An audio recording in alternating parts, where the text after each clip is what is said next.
Hello folks, my name is Josh Taylor and I'd like to welcome you to the 12th Annual Telling Tales Festival and our first ever virtual gathering. Whether you are a veteran fan who has been to the festival or whether this is your very first time joining us, we are so happy to see how stories connect us, no matter how far apart we live. Speaking of where we live, the Telling Tales Festival happens in a place where people have lived and told stories for thousands of years. It is the traditional territory of the Haudenosaunee, the Anishinaabe, the Huron-Wendat, and the Neutral peoples. Today, it is home to the Mississaugas of the Credit First Nation, the Six Nations of the Grand River, and to many other Indigenous people from across Turtle Island. We recognize our responsibility to learn about their rich history so that we can better understand our roles as caretakers, neighbors, and friends. With a good heart and mind, we honor the sacred Indigenous tradition of storytelling by presenting our program today. Miigwech, Nyawe, and thank you. Today's episode is called Earth and Sky.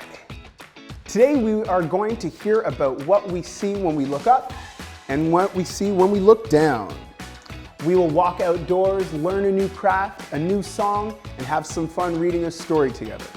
Watch this whole episode for a chance to win a book from one of today's authors. I'll be giving you clues about what to do to win, but you've got to listen closely. Let's start today as Andrea Curtis takes us on a walk through the urban forest. Andrea Curtis loves trees and wants to encourage everyone to take care of them. Her book, Forest in the City, is full of ideas of what we can do to help the trees in our own neighborhoods and beyond. Hi there, I'm Andrea Curtis, and I'm going to talk to you about trees in the city. Come with me. I love trees, and I love living in the city. But for a long time, I didn't think a lot about the two of them together. I guess I thought trees were mostly a country thing, as if I had to find a forest far from buildings and busy streets in order to see trees. But trees are everywhere in our cities. We call it the urban forest. We have trees in parks like this one. We have them on lawns, around buildings, and on sidewalks. And the more I've learned about city trees, the more I see them. The more I see them, the more I appreciate them. Trees do so much for us. Imagine a city draped in a blanket of green, a place where trees lean over sidewalks, lending shade to people and other creatures, where the air is cool and clean, where the trundle of streetcars and the sound of honking horns are muffled by the trees and branches. Imagine a busy, humming city with a lush canopy of leaves, making everyone down below feel safe, calm, and connected to the earth. Is this the city you know? Did you know that trees actually help us breathe? They also make our air cleaner, fight pollution, and help with climate change. Have you ever been out in a city on a hot day and found a nice place to rest under the big branches of an old tree? It's actually a lot cooler there. When we plant trees near buildings, they shade the buildings, and people don't have to use expensive air conditioning as much. Researchers have actually done scientific studies and discovered that simply seeing trees outside your window makes people feel happier and recover faster when they're ill. A street lined with trees can also slow down cars that go too fast on our streets. You probably also know that trees are home to lots of birds and animals. I bet you've watched squirrels chasing each other around a tree trunk or a raccoon balancing on a branch. And just like those creatures, we can even eat the berries, nuts, and fruits from some city trees. But ask your parent or caregiver first.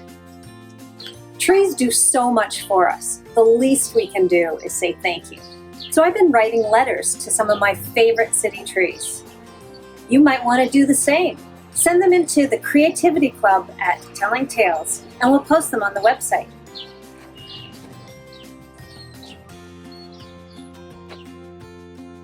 Here's one I wrote to the tree I planted when my first son was born. Dear Lilac, thank you for your shade and your sweet perfume that fills the summer night. I look forward to seeing your deep purple blossoms each year, though they last for such a short time. And here's one my friend in grade 6 wrote. Dear Apple Tree, you've been with me my whole life, and I love climbing you. You're always reminding me that there's beauty in the darkest places. I love you. Trees are living beings. They're part of our cities, and they're part of our lives. We need to protect them and make sure they can thrive in our cities. So why don't you write a note to a tree? What would you say to the tree you pass every day on the way to school? Would you thank it? Ask why its roots are pushing up the sidewalk and making you trip on the concrete? What would you say to the baby tree that was just planted in the sidewalk near the coffee shop at the top of the street? Would you whisper your hope that it will survive, even though it doesn't have much soil or space? I've also been making some crafts using paint and paper and things I found around the house, so I can write letters to my favorite trees. Check out my YouTube video at the link here for a how-to, and send in your note to a tree. There are so many ways trees make our lives happier and healthier. Even though the trees can't speak, we can. Together, we can make sure everyone knows how important trees are to us, to our cities, our communities, and to the planet. Thanks for joining me, and don't forget to speak for the trees.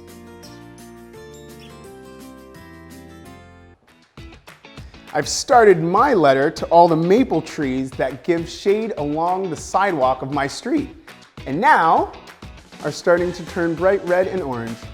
Why don't you write one too and upload it to the Creativity Club on the Telling Tales website? We'll make sure your tree gets it.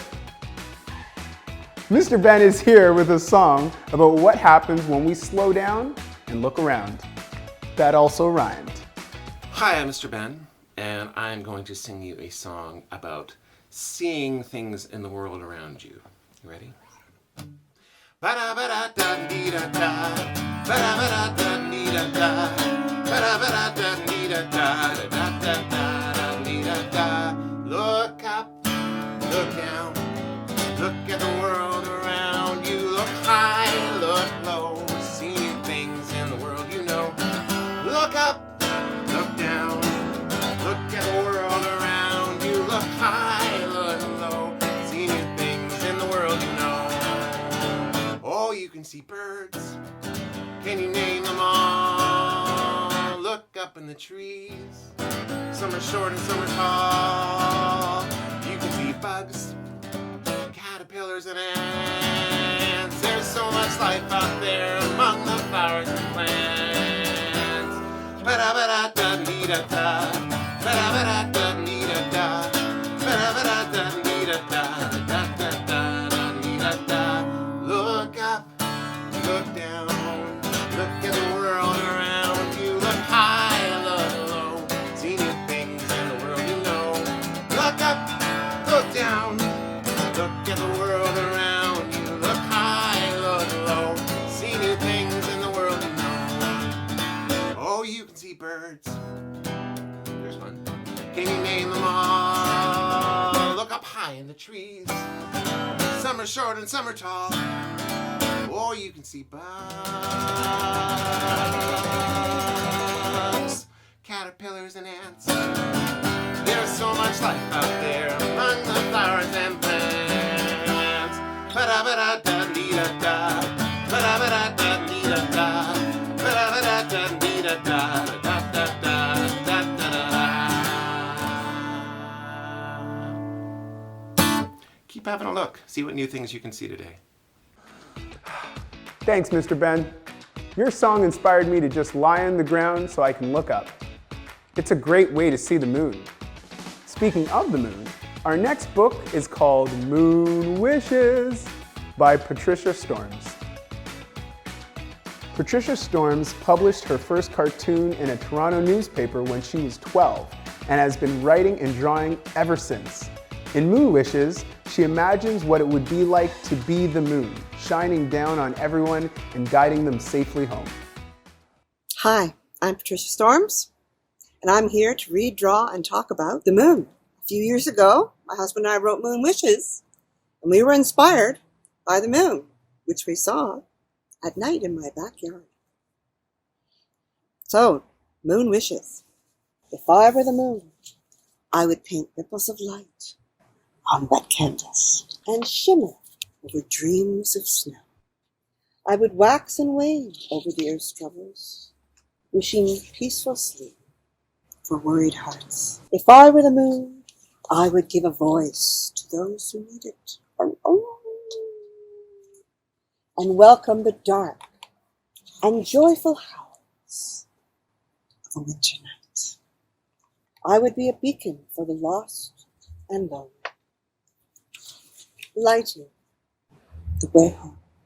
I wish I were the moon, for the moon is a guide to winged creatures. If I were the moon, I would light a path for traveling friends. And if I were the moon, I would make myself big and bright and strong with love so that I could shine. And there's a girl playing the ukulele, and I might play the ukulele too and sing a moon song just for you. And now, some moon music to go with those moon wishes.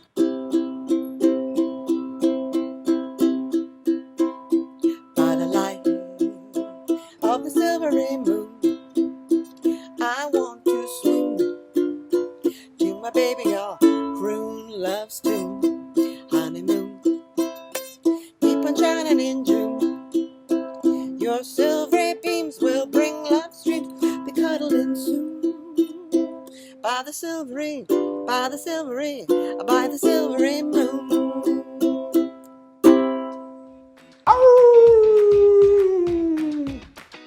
That was my favorite part. So, do you have a special collection of any kind? I like to collect comic books, records, and things about hip-hop. Let's go visit Royal Botanical Gardens to discover a really big and unusual collection of art, and to see how it's made. Located at the western tip of Lake Ontario, Royal Botanical Gardens has 1,100 hectares of nature reserve and several formal gardens, including Henry Garden, the home of the first ever Telling Tales Nature Tales Festival held in 2019. Hi everyone, and welcome to Henry Gardens at the Royal Botanical Gardens. I love Henry Gardens because it has 16 special little gardens all rolled into one, and over the last 7 years it's become home to a growing collection of sculptures known as the Dan Laurie International Sculpture Collection. Each of the sculptures in the collection is completely different and comes from a different place in the world. And one of the newest and most fun and playful pieces is by an artist named Peter Colleen, and he's from Ireland. And his sculptures are a set of 5 sneaky rabbits. Throughout Veggie Village, there are 5 bronze rabbits hiding.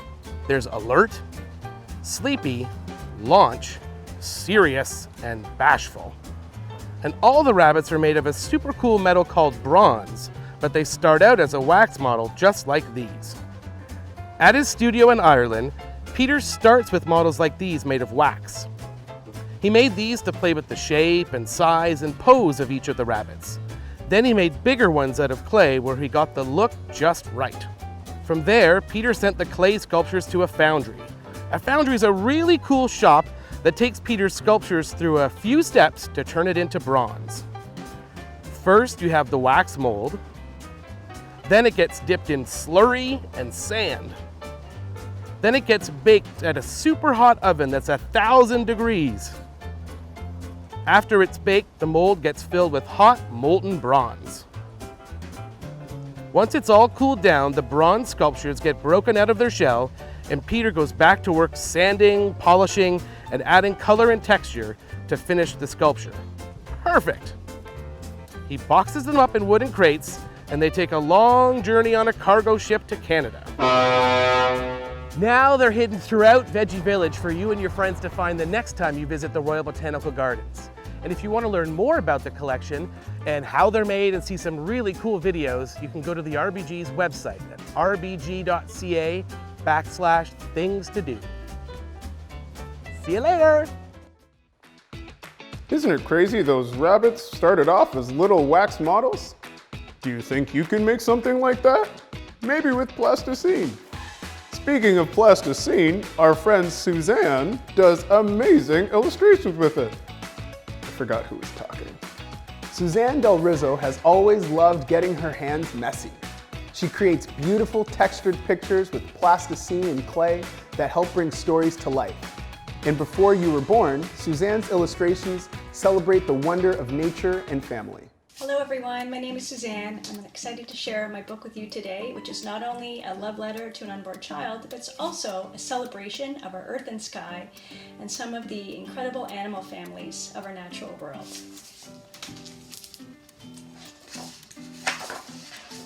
Before you were born. Before, you were a song in our hearts, a star in our eyes.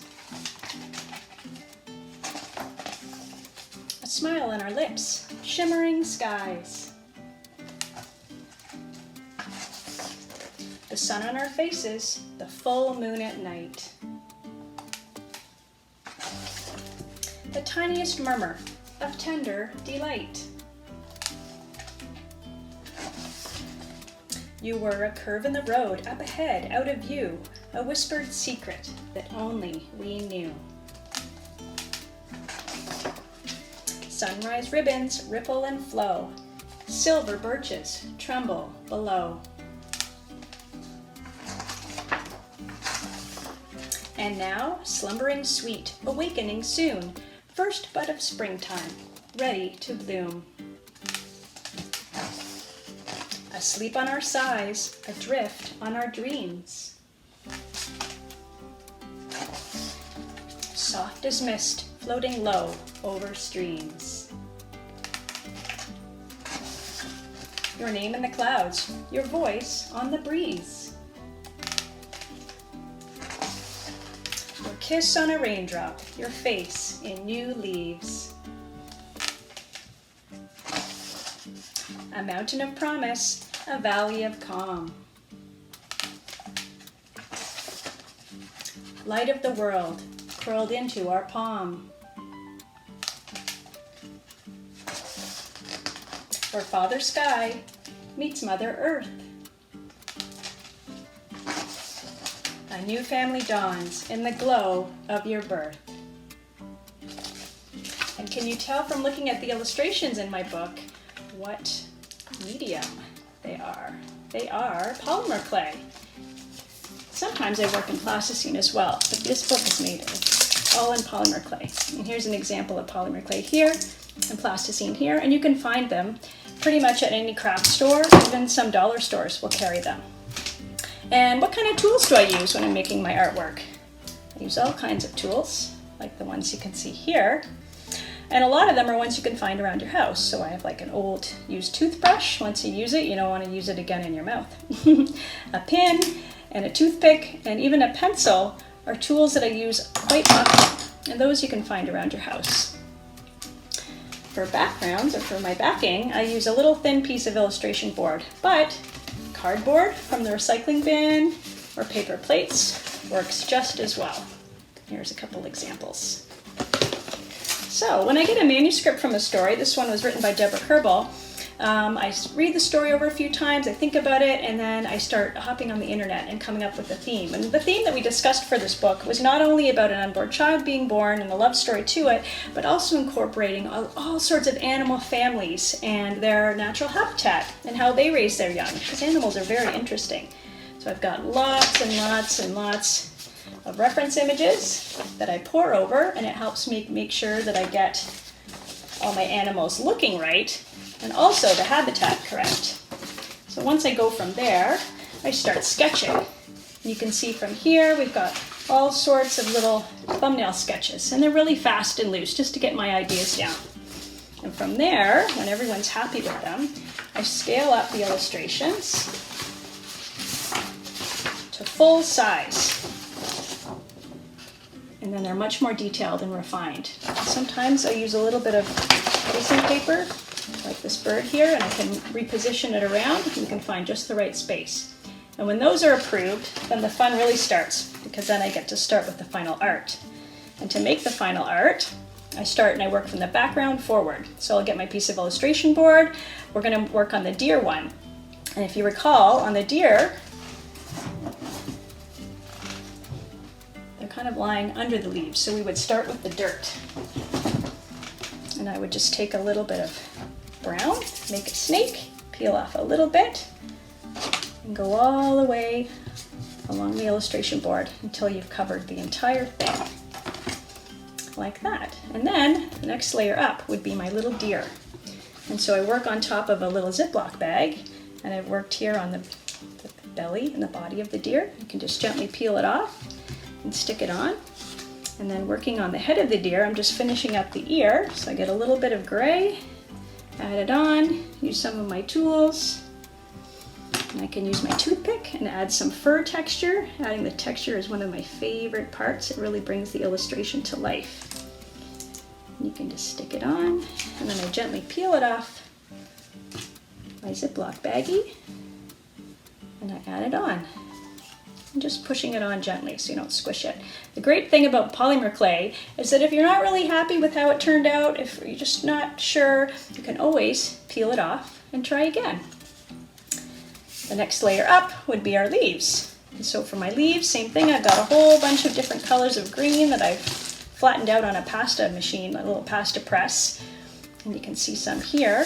And you simply peel them out. I've used my toothpick or my pen to make all my little patterns, all my little leaf veins, and then I just stick it on. All different colors. Some of them I baked separately. When it's all set to go, you just bake it in the oven, and then it gets photographed for print. Here again is the final illustration. And you can see it's quite dimensional. Some of the pieces I glued on afterwards just to really give it depth, to show that those little deer are underneath all those leaves hiding. So that's a little peek at the process behind the artwork. I want to thank everyone, Telling Tales, and everyone for joining me today. I hope I inspired you to make your own artwork, and I hope that you can create some earth and sky themes that incorporate our incredible animals of the natural world. Isn't that a cool way to make a drawing? Do you think you could do that with plasticine? It would be fun to try, right? Here's another cool idea of something we can try from the Art Gallery of Burlington.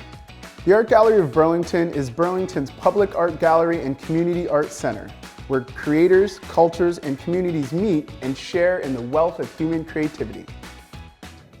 Hi everyone, my name is Heather and I'm an art educator at the Art Gallery of Burlington. Today I'm going to be showing you how to do nature rubbings from things that you can find outdoors. So let's get started. For this project, you will need a plain white and a plain black piece of paper, a white and black crayon with the paper coverings removed, and some tape.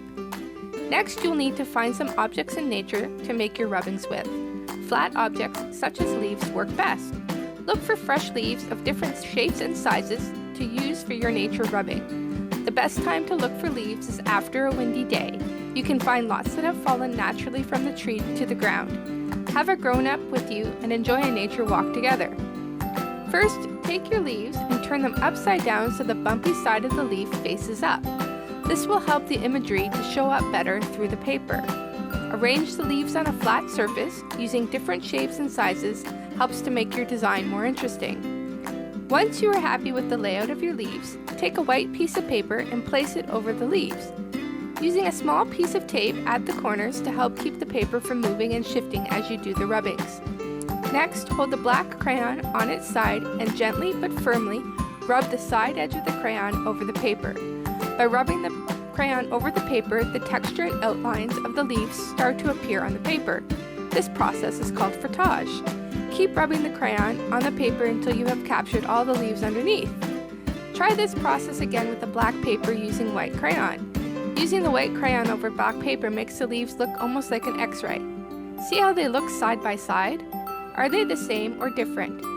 Try it again using different color crayons. Which version do you like best?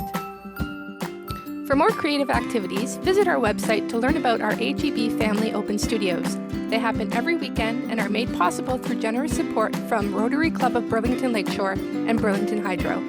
Thanks for watching! Pretty great, eh? It's a fun and interesting way to use the natural things we can find outdoors to make original art. Why don't you upload a picture of what you make on the Creativity Club page of the Telling Tales website? Our final visit today is with a very fancy person who is going to read us a story. Everybody, it's Ladybird Fancypants! Welcome! I'm so excited that you're here today. I'm here with my best friend. Whoopi, come here. Whoopi, Whoopi, Whoopi, come here. Whoopi, come here. Oh, there she. Whoopi, come here. Whoopi, where are you? Whoopi, come here. Come here. Come here. Oh, I got her. I got her. This is my best friend Whoopi, and we're so excited to share a story with you today. Because it's a new story that has just come out, and Whoopi's in the book. Aren't you, Whoopi? Yes, you are. I've got some friends, some bird friends that might come visit too in a little bit. But let's get started with the book. This book is called There Was a Thing Inside My Shoe. And it is written by Rachel Cuthill and illustrated by my friend Julia Veenstra. Oh, I'm so excited. Are we ready to start? Is everybody ready to start? Okay, let's get started. There was a thing inside my shoe. There was a thing inside my shoe. I don't know where it's from. You see Whoopi right there? There's Whoopi. Oh, I don't like it when I get something in my shoe. You know when something gets stuck inside your shoe and it hurts to walk, like a little pebble or something? I can't stand that. I can't stand it. It's purple and jagged and smells like glue. Ooh, that's no fun. There it is. There it is. It's purple. Oh, I have a bird friend. Carpenter. Carpenter, we're reading a book. We're reading a book. Can you go fly away? She flew away. It's purple and jagged and smells like glue. And sounds like a beating drum. Ba-dum, ba-dum, ba-dum. Oh my gosh, that's gotta be really annoying. It wouldn't come out till one day I said, there's Whoopi again. It wouldn't come out until one day I said, oh thing, there's a what outside? That's what she said to him. It's gobbling down some jelly and bread.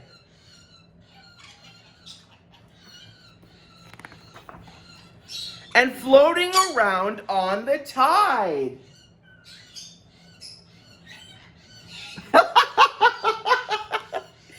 We gotta send that thing inside her shoe out of here. My thing was a curious thing, you see, and jumped right out to look. Oh, it jumped out. I was like, what's going on? What is going on out there? But the what I had described with glee was a drawing in my book. She's drawing it. Oh, look, there's Whoopi again. The thing didn't know it and jumped for joy and wiggled and jiggled all day.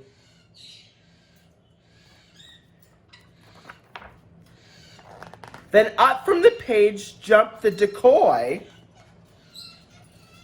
also pronounced decoy, decoy, or decoy. And the thing and the what ran away. Oh, they ran away together. They're friends. Look at their friends. The end. Oh, I love this new book. I love it. By Julia Veenstra. She is the artist. And by Rachel Cuthill, right here. And she is the writer. Thank you both for letting us read this book. I love this book. I think the moral of this story, what do you think the moral is, Whoopi? What do you think it is? I think it's that even though sometimes some things bother you and get in your way, you have to persist. You have to keep going, and everything will work out. So I hope everything works out for everyone out there. It was so nice to see you, and I'm going to say goodbye for now. Bye, everybody. Keep reading. Ladybird Fancy Pants, look who's fancy now. And those birds, you could hear them the whole time. That was neat. Today we have really explored the world around us by looking up to the sky and looking down right to the roots of a tree. We've also learned a lot about different ways artists can express their ideas through writing, singing, sculpture, and drawing. We hope today's visit has given you ideas about all the ways you can express yourself. And so, we have a special contest for you. Write a story or create a picture inspired by what you just watched and submit it on the Telling Tales contest page for a chance to win a book from one of today's authors. Thanks again for tuning in, and remember, keep looking up. Thanks for joining us, and remember to visit our website for more events and to upload your artwork, your writing, your videos, and your ideas to the Telling Tales Creativity Club. Telling Tales is all about the joy of discovering how stories connect us. Tell us what you thought of this episode by filling out the survey on the Telling Tales website, and you could win a book from one of today's authors. See you again.